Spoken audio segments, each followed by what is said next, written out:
It's finally happening.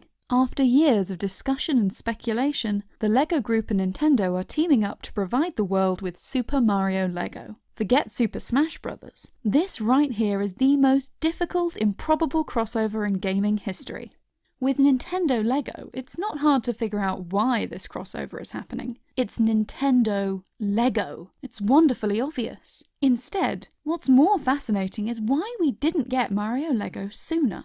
This tale stretches back decades, to a time before Nintendo even made computer games, and a healthy bit of copyright infringement that set the two companies at odds. First off, let's address the simple question. Why has there not been any Mario Lego before? We already have Sonic the Hedgehog Lego. There's Minecraft Lego, Overwatch Lego, even Portal Lego. Surely Nintendo Lego would make a lot of sense. And yet, there have been several extenuating circumstances stopping this collaboration from happening. In 2012, LEGO introduced what would eventually be known as LEGO Ideas, an online community where fans can propose and support new ideas for LEGO sets. If a proposal gets over 10,000 supporters, LEGO will consider releasing it as an official set. The first fan set to be made was a licensed Back to the Future DeLorean, and licensed sets have been common on the site ever since. Several times, LEGO fans have proposed Nintendo-licensed sets.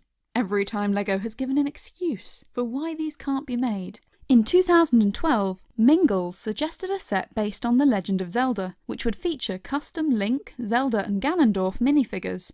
The set got over 10,000 supporters, so it seemed like it would be made, but LEGO shut it down. There were too many new moulded pieces, LEGO claimed. The set would be too costly to produce.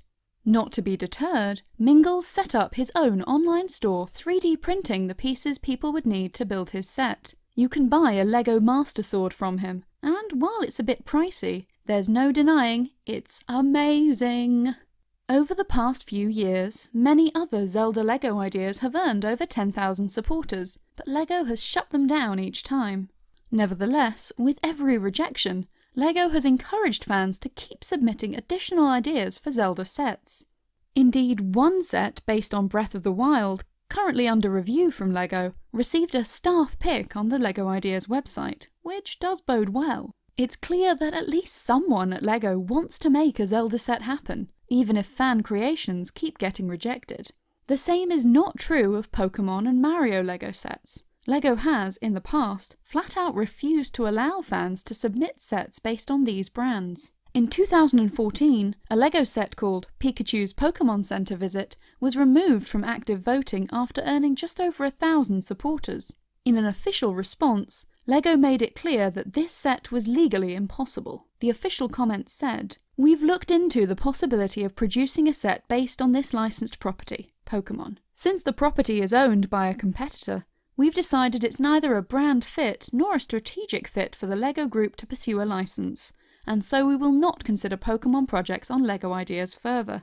We are sorry to be the bearers of this disappointing news." The problem here appears to be that the license for Pokémon toys belongs to LEGO's competitor, which produces the dreaded Mega Bloks range of LEGO knockoff bricks. If there's one thing that LEGO hates, it's unofficial bricks that are compatible with their own products. LEGO typically sues anyone who, like Mega Bloks, creates fake LEGO. What's really funny is that LEGO almost always loses these lawsuits. At present, many elements of the LEGO brick design are considered to be within the public domain. So get ready for the plot twist. These companies that have made fake LEGO bricks, one of them is Nintendo.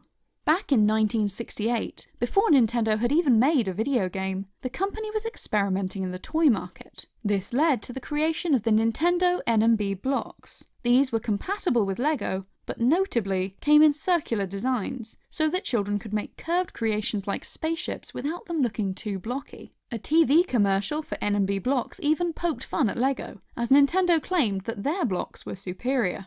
These fake LEGO blocks were available across Japan until 1972, at which point the toy range disappeared entirely. Anecdotal sources claimed that LEGO sued Nintendo to force them to stop, but I've not been able to find any concrete evidence of this, so take that with a grain of salt.